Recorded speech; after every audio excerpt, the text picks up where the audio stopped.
2002ல் release ஆன பாவா படம் flop ஆனதுக்கப்புறம் அடுத்த படம் என்ன அப்படிங்கிற அனௌன்ஸ்மெண்ட் ரொம்ப நாளாக சூப்பர் ஸ்டார் சைட்லேருந்து வராமே இருந்தது. கடைசியாக 2004ல் அந்த அனௌன்ஸ்மெண்ட் வந்தது. கே.எஸ். ரவிக்குமார் டைரக்ஷனில் ஏஆர் ரஹ்மான் மியூசிக்கில் ஜக்குபாய் அப்படிங்கிற ஒரு படம் தான் அடுத்த சூப்பர் ஸ்டார் படம் அப்படிங்கிற அனௌன்ஸ்மெண்ட் ஒரு ஃபர்ஸ்ட் லுக்கோட வந்தது. அந்த ஃபர்ஸ்ட் லுக்கே பயங்கரமான அதிர்வலைகளை கிரியேட் பண்ணுச்சு. இறைவா, நண்பர்களிடமிருந்து என்னை காப்பாற்று, எதிரிகளை நானே பார்த்து கொள்கிறேன் அப்படின்னு. தசாவதாரம் படத்தில் கியாஸ் தியரின்னு ஒரு கான்செப்ட் சொல்லியிருப்பாங்க. அது என்ன அப்படின்னா, எங்கேயோ இருக்கிற ஒரு ஆள் பண்ணுற ஒரு சின்ன விஷயம் வேற எங்கேயோ இருக்கிற ஒரு ஆளுக்கு இம்பேக்ட் கொடுக்கும் அப்படின்னு.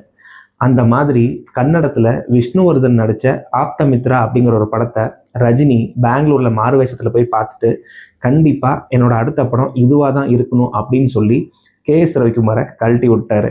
அப்படி கழட்டி விட்டுட்டு பிவாசு கூட அவர் ஜாயிண்ட் அடித்ததுக்கப்புறம் கே.எஸ். ரவிக்குமார் என்ன பண்ணார் அப்படின்னா, அஜித்தை வச்சு நான் ட்ரிபிள் ஆக்டில் காட்ஃபாதர்னு ஒரு படம் எடுப்பேன், அந்த படத்தை சந்திரமுகி ரிலீஸ் ஆகிற அதே டேட்டில் ரிலீஸ் பண்ணுவேன் அப்படின்னு சவால்